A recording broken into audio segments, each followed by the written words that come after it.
Honorable members, I think we'll end here on this. That petition and the contributions you have made raise several issues that are cross-cutting. The chairman of PIC says his committee is seized with the matter. Honorable Angwe, I hope you are listening. Then Honorable Sunguli says health is looking at the matter. The petition ought to be committed, and I commit it to the Public Petitions Committee.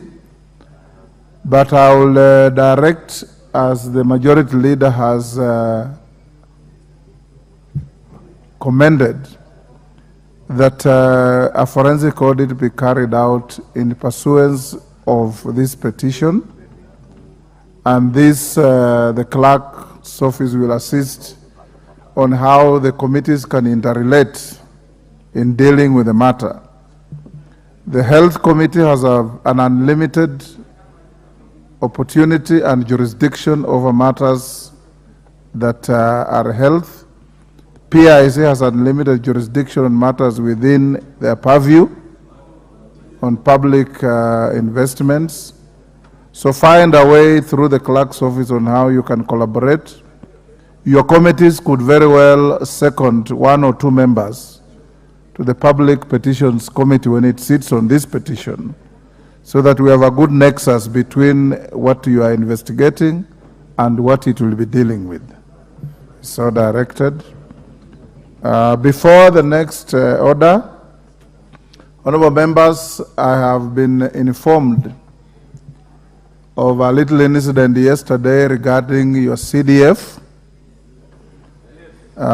This came to my attention when I was away on an official visit in Djibouti.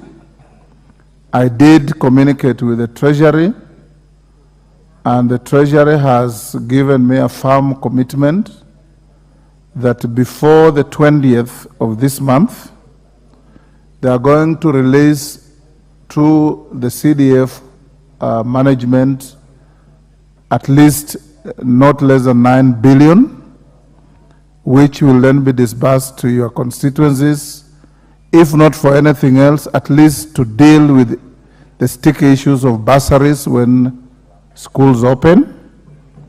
And thereafter, more resources will be committed.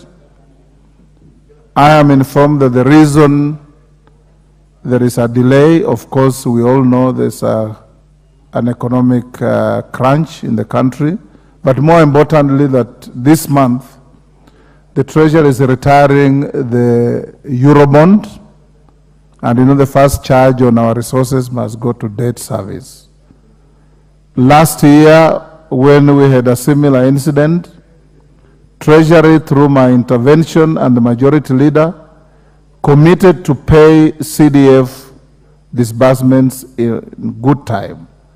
And you recall that by the time we closed the year, every single disbursement of CDF had been done. I believe that we don't leave behind our women folk. So the NGAF fund majority leader, you must also follow up that as they disburse CDF, they do so for the women representatives as well.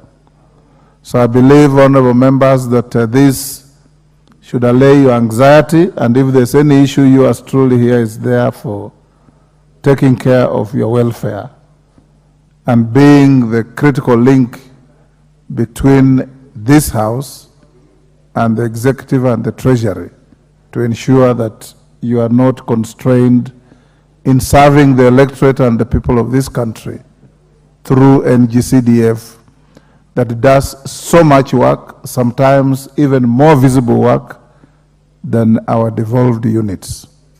Thank you. Majority Leader, sorry, Minority Leader, you sought... Thank you very much, Mr. Speaker.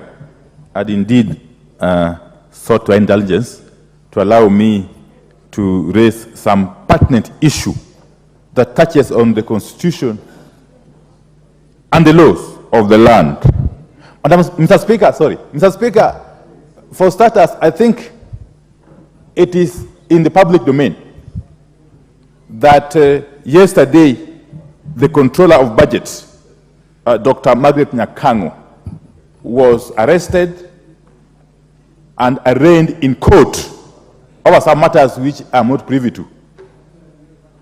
And of course, I am alive to the rule of sub judice, and therefore will not venture into those matters. I'm so much alive to the rule on sub judice and outstanding orders, so I will not delve into the matters that are before court. But let me say this. I think it is the first time since the promulgation of the 2010 Constitution that a holder of an independent office has been charged in the court of law. If I'm not wrong, I may be wrong, but I don't think I'm wrong.